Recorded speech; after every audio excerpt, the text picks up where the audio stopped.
All right, welcome. The first thing that we're going to do in this lab is we're going to work with subset selection, which is the methods that we started talking about right after ordinary least squares. And I'm not sure how long that's going to take. Depending on that, we may or may not get into shrinkage this time. We might have to save it for next week. So let's just start by clearing the memory.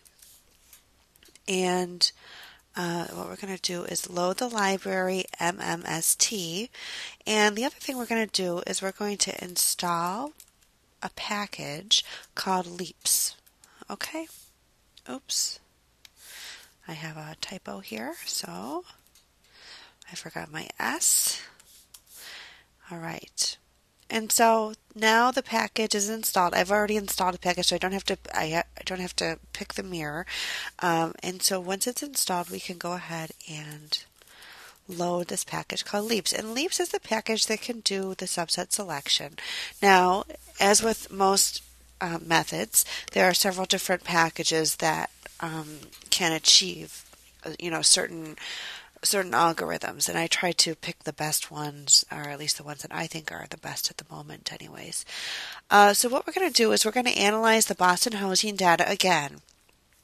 We did that already using regression. So let's just go ahead and load the data.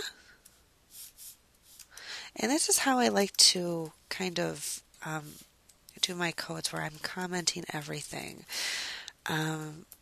And the first method we're going to do is we're going to look at all possible subsets, or exhaustive subset selection. Okay? And so we can do that. So remember, this data is not too big. We might as well just run it. Now, I don't have to change the directory here. The directory is just at the desktop now. That's the default for me. But since I'm not going to save anything, I'm not going to bother doing that. Oops. So what we're going to do, I'm not sure what that means there. Sometimes I get weird warnings, but it should be okay. I'm going to start with doing reg subsets. This is well, first of all, let's take a look at what this package entails. So ls package leaps. Okay. So this is going to list out all of the functions.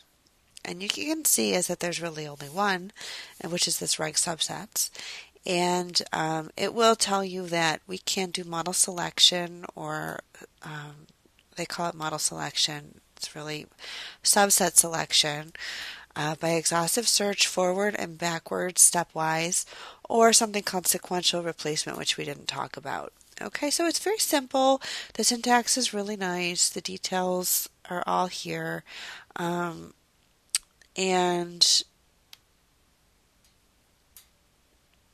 there's another command in here called all subset regression, and I don't think we'll look at this, but a lot of the output is the same compared to what's done in here. Okay, so let's go here to, I'm going to call this object regFit full. Okay. And here I'm going to do reg subsets. And now I'm going to use the same notation that's in the help file. Now remember, the names, what we were interested in predicting was this median value of home. And so here I'll just say twiddle dot, okay, because I want to include all the variables. And the data is Boston. And let's just do, if you want to find a command that you just typed, you can press the up arrow and it will show you exactly all of the things you put in there. But I want to get the help file back up here so I can look to see the different methods. And so the first method, or the default method, is exhaustive. So if I don't put anything there, it will automatically do exhaustive. But if I put exhaustive, it still understands it, so you don't have to. But since I'm going to be changing this, I'll just put it like this. All right, so this is going to be pretty quick. Okay, we said it takes a while, but there's so few variables that, think about the possible models. It's not overwhelming.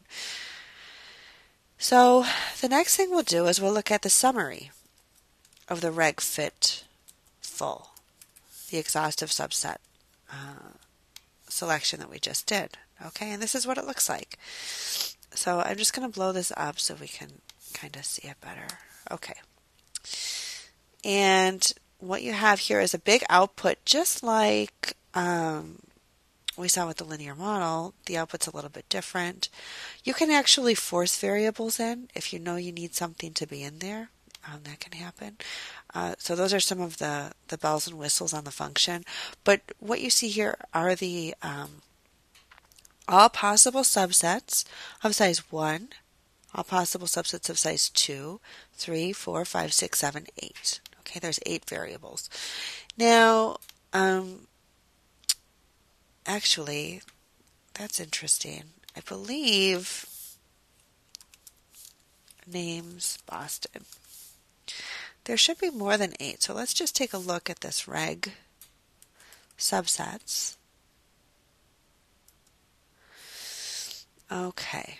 Now, this is where you might want to, you have to check things. So see, I realize that there's something wrong here. We have more variables than 8. 8 is the default that it allows in, just because it has a default. So here, we're going to switch that. So we're going to put in here NV max, and let's just take a look to see exactly how many variables we have. So if we do names, Boston, we can see there's 11, 12, 13, 14 variables, one of which is the response. So we have effectively 13 predictors total. So we can say 13 here. And let's run this. Okay. Now we can do summary and see what this looks like. So now it goes all the way up to 13, which would be, the full model. We want to see it all together here. So this actually tells me this is the best one variable model is this LSTAT. The best 2 variable model is this RM and LSTAT. And then the 3 variable model and so forth. And so this just shows you the best model. Now you could also change it to see, if you do help reg subsets, you could also change it to view more than one model, right? So if we do n best equals 2. Let's just take a look at see what this looks like. Okay, so now actually it tells you sequentially the top 2. So this is the best one variable model. This is the second best one, and so that's indicated with these. This is the best 2 variable model. This is the best second best. Okay, so the stars just indicate that that variable is included in what you would call the active set. Okay, so let's move on. The other thing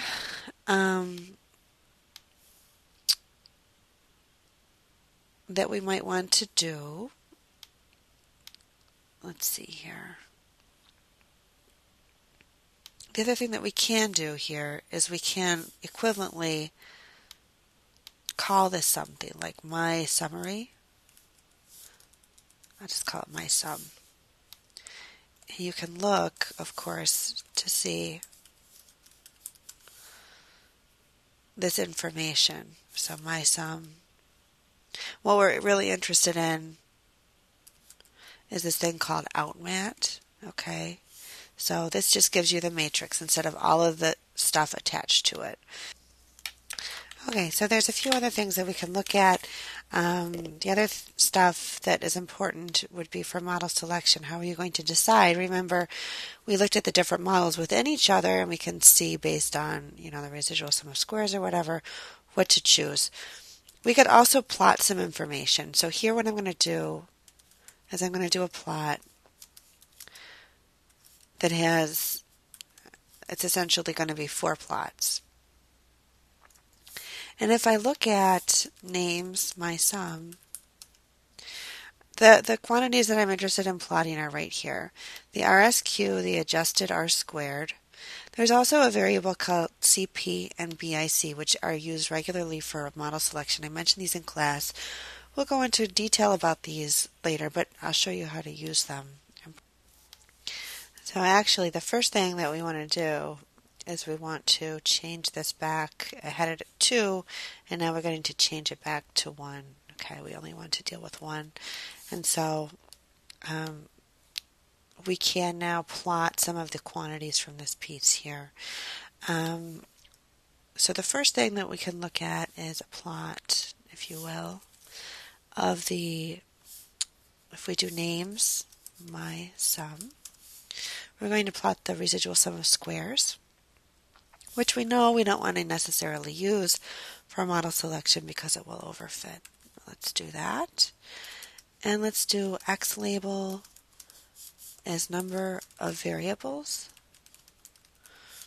And the Y lab, oops, sorry, this should be my sum. The Y lab is just RSS, and the type of plot we want to do is a line. Okay, sorry, so I need to use L. So that's the first thing. And then we'll also plot, I'm just going to copy and paste this because the commands are the same for the other things. Here we're going to plot the adjusted R squared. And so I'll just change the Y label.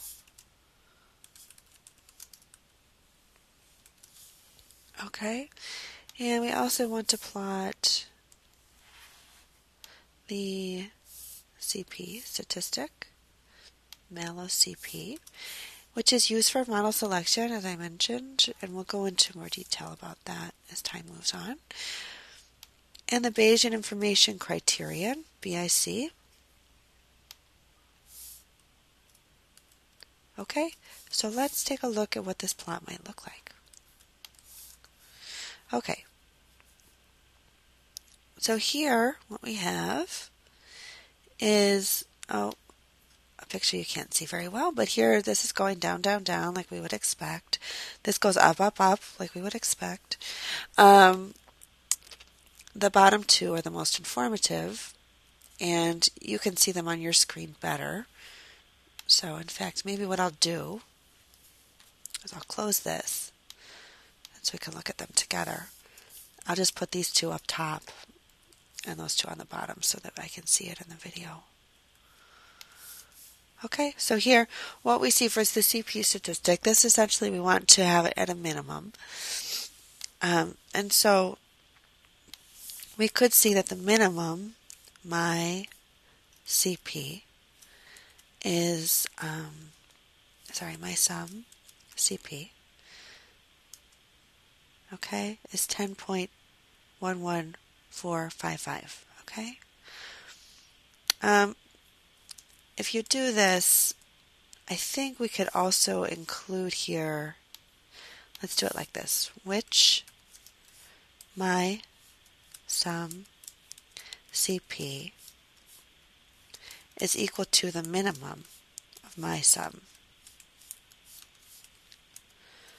CP.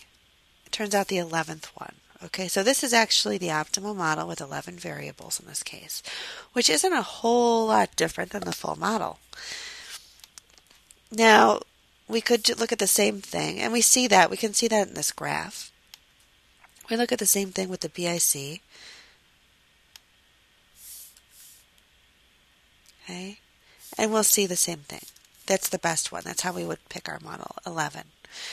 So here we don't have to have a test in training set. We call these in-sample methods. Okay, so they do adjust in this case for the degrees of freedom, the number of, it's sensitive to both the number of samples and the number of predictors, and so it works off of that.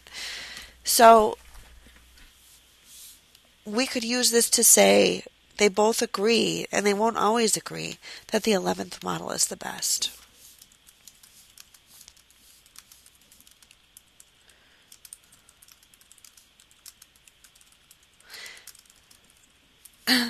But one thing, so you might say, well, why do we need to do a plot? We can just look at which one has the minimum. Well, we're trying to find the most parsimonious model. Now, if I were to look at this with a trained eye, I would say, well, the 11th model is the smallest, but guess what? The 10th model isn't that much different. And so we could, reasonably choose 10 without, feeling like we were losing a great deal of information. Likewise, I would even consider, now this is kind of a big scale, but I would consider even 8. So typically we look not only at the minimum, but how far the minimum, looking at the one behind it, is it that much different, and so forth. So it is a precise value that we can judge on, but we have to take into account the trend over the number of variables as well. Okay. So the next thing I'm going to do is I'm going to use the plot function that is associated with this package, reg subsets. And so here, if you do plot, now plot is the generic R function, but any library can actually modify this function in a particular way. And to get to the one that's specific for this, we're going to do plot reg subsets. And that's going to tell us exactly what's going to happen here. So here, if we plot, X is the fit itself for the object that comes out. The labels will automatically be there because we have our data set labeled in that particular way. If you want to have a title, and then we can also plot the different values here, BIC, CP, adjusted R squared. The color scale, this is an image plot that we're going to see, and we can change the color scale if we want to, but we won't. So here, I'll just show you here what this output does and how to interpret it. So we're going to plot, in this case, the fit was called regfit.full.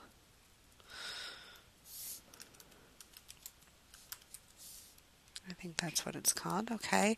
And here we will do the scale, which is R2. And I'm just going to plot these in their own. I'm going to do the same thing, essentially. And I'll plot each one. You could plot them all together, but it's difficult to see. So I'll just do R2. We'll just look at all the different options, CP and BIC. Oops. Let me just make sure that's the right syntax. CP is in fact capitalized, so we should be able to do that. And this is kind of neat. So this is the BIC. This gives a totally complementary amount of information here in terms of the plot when comparing to the plot we just did. We do have the BIC values, and which range appropriately from minus 390 to minus 610. And so the minimum one is going to be the best one, actually. And so here we can see these are ranked, actually. So it's a different. It's different. It's not the same order as we saw before. I guess I'm trying to say that in too many ways. But we have each term in the model, and simply the black box indicates that it's included. Okay, and so this kind of gives the progression of the ranked BIC in terms of included models. And so the best one, of course, being the one that we saw before, according to BIC. There's a graying here. You can play with this. That's just to grade the magnitude of the values. You can see that the lighter ones are up here and the darker ones are down here. That's a little bit of overkill, I think. So this just gives an idea of, if I look at this plot, for example, for CP, which I'm having a difficult time reducing, but I can see, okay, the intercept's always there. But I can kind of get an idea for LSTAT is kind of always in the model, and P ratio always in the model. RM is also very important. And then these are included also, you get an idea for age. It kind of makes its way in one model, but really doesn't really matter. Same with industry, doesn't seem to be that important. So there's another kind of interpretation there. We didn't have these variables actually pinned out when we saw the plot of the profile of the CP statistic over the different subsets. So this is a complementary way of viewing that information. I really like it. The R squared, we could look at that in the same way. Of course, we wouldn't do selection on this, so it's not as important. Okay. And so the kind of the final thing that I want to do is just show you how to do forward and backward subset selection, which is going to be the same exact thing. Okay. In fact, what we're going to do is use the same commands.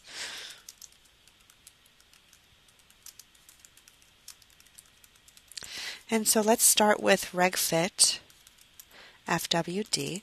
This is going to be reg subsets. And here we have MEDV twiddle dot to use all of the data points. The data is the Boston set. Now for the NV max, I don't want it to be 8 because why not use all 13? Okay. And the method is the only thing that changes. So this is exactly the same syntax I used before, but I had exhaustive here. And so now I'm going to change that to forward. And at the same time, I'm going to do backwards too. And for that, I'm going to cheat to save some time, and I'm just going to copy and paste this. And I'm going to change this to backward. And I'm going to do a summary of each one, and then we'll kind of reflect on that for just a moment before we move on. So it's as easy as that. It's a really nice implementation. It's fast, and the summary is like exactly the same, but now you'll notice something different. So in class we talked about, so this is the result for the backwards, okay? Or sorry, this is the forward. And I guess I did forward twice. BWD. So the interpretation is exactly the same. So for the forward one, which is outputted right here, it adds the most important variable first, then it searches for the second most important variable by looking at, fit. Then it adds the third. Now, what you're going to see is this is like a scaffolding. So this variable, it's conditional. It's always included in the set because it was picked up. Then RM is always going to be included in the set.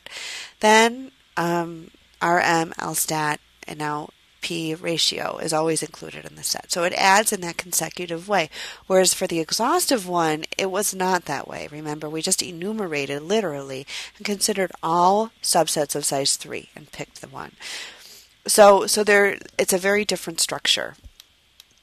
If we look at the summary of the backward subset selection, what we see is it's the same setup, although the way that it was kind of arrived at was different. Remember, it actually started with the big model, and it actually kicks out variables with the least significance. So the different ways of arriving at the same solution. Now what I want to do is I just want to look. There's another command we can use here, and I want to kind of showcase that. I want to examine the best 3 variable models. And so to do that, I could look at summary, regfit, FWD, which I did already, right? That's nothing new. But now actually let's look at the names. Let's look at what the output objects are. Okay, so I can see that it has all of these fields. And so I'm interested in the outmat. Okay, and so I can access that directly, or I could call it into another variable. Okay, but I just want to show you a different way for doing that. Maybe I want to see the best 3 variable model, which is the third row. Okay, so here it is, 1, 2, 3. So I can do that directly. And likewise, I can see if the backward one is the same, just by changing that. And we can see they are in fact the same. Okay, so but maybe if I look at 5, I can see that in this case they are also the same. So we have total agreement right now. let's add one more layer here and look at the full and see if the full is the same. Okay, so now we're kind of looking here, and this is the full one, and at a glance, they appear to be absolutely consistent. Okay? Let's look at the best 7 variable model and see. Okay, so here they look actually different. So here I can see that for the 7 variable model, I see RAD included as important for the backward selection, and it's not included with the other ones. And so there must be something included here that's not included here, which is this CHAS. So that's a difference. Okay, so we do see some differences. So we see a lot of agreement in the small models because we have a lot of big contributors here. Another way, if you don't want to scan through that, because remember, we're interested in fit, but also in model interpretation, is to actually look at the regression models determined. So here I'll say best 3, I'll change this to 7, I'll say or whatever. That's one way, determined by the different methods. So for this one, I'm just going to actually use a command called conf, and which works with this function. And I'm going to look at regfit full 7, because I know that's a discrepancy. I want to look at the regression coefficients. Because remember, they're picking models, and then they just fit the least squares problem as usual. So this will actually work in connection with some of the LM stuff. So conf reg fit BWD. Sorry, I want 7, not 5. So this is another way, if you don't want to, if your eyes are getting tired trying to figure out, which ones are included, which ones aren't. Here we can see not only which ones are included, but we can also look at the regression coefficients themselves. So in this case, looking at the magnitude and also the direction of the coefficient is kind of informative. We can see that for the backwards selection, kind of looking at this, it tells me the magnitude of this is not really too big, and it's not included in these models. I would question if it should really be there. So you start to look. So when you're deciding on a model, you have to kind of weigh all of these things together. And there's a little bit of individual bias that enters the picture, which has to do with what you're really trying to solve here. We saw from the profile that there wasn't too much gain in the more complex models. So you might try to say, well, if they all agree on 6, right, or 5, we might say, well, maybe that's the model that we want to pick. It's not that much different. We know that RAD, it doesn't really contribute much, but here we still have a disagreement between the different methods. If we look at 5,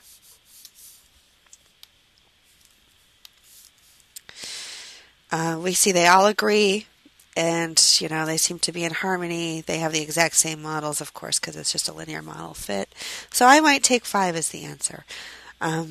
It feels heuristic, and it really is, and that was one of the disadvantages I made clear at the beginning when talking about subset selection methods. But nonetheless, I think it's very valuable. It's simplistic. It's easy to explain this to a collaborator.